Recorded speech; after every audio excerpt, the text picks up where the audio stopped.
रुको, एक सेकंड के लिए। दुनिया की सबसे कमज़ोर चीज़ क्या है? दुनिया की सबसे कमज़ोर चीज़ है अल्लाह के सिवा किसी और पे भरोसा करना। अल्लाह ताला कुरान पाक में इरशाद फरमाते हैं कि जो अल्लाह के सिवा सहारे ढूँढते हैं, उनकी मिसाल मकड़ी जैसी है जो अपने घर बनाती है। और फिर अल्लाह सुब्हानहू तआला फरमाते हैं और सबसे कमज़ोर घर मकड़ी का होता है। इस बात पे आपने गौर करना है कि यहाँ पर अल्लाह सुब्हानहू तआला ने मटीरियल को नहीं, सिस्टम को वीक कहा है। थ्रेड कमज़ोर नहीं है। स्पाइडर सिल्क स्टील से ज़्यादा स्ट्रॉन्ग होता है, फाइबर से भी ज़्यादा पावरफुल होता है। इसलिए कुरान पाक ने बहुत प्रिसाइजली यहाँ पर सिस्टम को एक्सपोज किया है। थ्रेड स्ट्रॉन्ग हो सकता है लेकिन अगर सिस्टम रॉटन हो तो घर फिर भी गिरता है।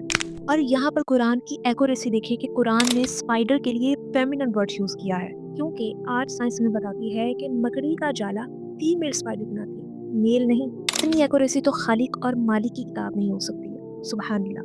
अब सवाल ये है कि कुरान ने इसको बिगेस्ट हाउस क्यों कहा? स्पाइडर का घर सिर्फ कमज़ोर नहीं होता, बल्कि वो मॉरली और इमोशनली करप्ट भी होता है। इस कमज़ोर घर में फीमेल स्पाइडर बच्चा पैदा होने के फ़ौरन बाद अपने मेल स्पाइडर को खा जाती है।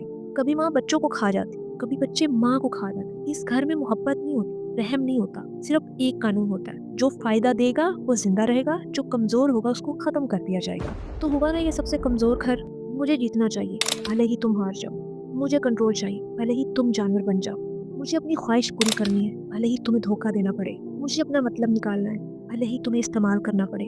और फिर हम रोते हैं कि हमारी रूह में और हमारी ज़िंदगियों में इतना केओस क्यों हो? ऐसा इसलिए है क्योंकि हमारी बेस दुनिया है, दुनिया को बनाने वाला नहीं। देखो, तुम्हारा घर कितना भी मॉडर्न क्यों ना हो, तुम्हारा सिस्टम कितना भी स्ट्रॉन्ग क्यों ना लगे, लेकिन अगर अल्लाह फाउंडेशन में नहीं है तो वो घर मकड़ी के जाले से भी ज़्यादा कमज़ोर है।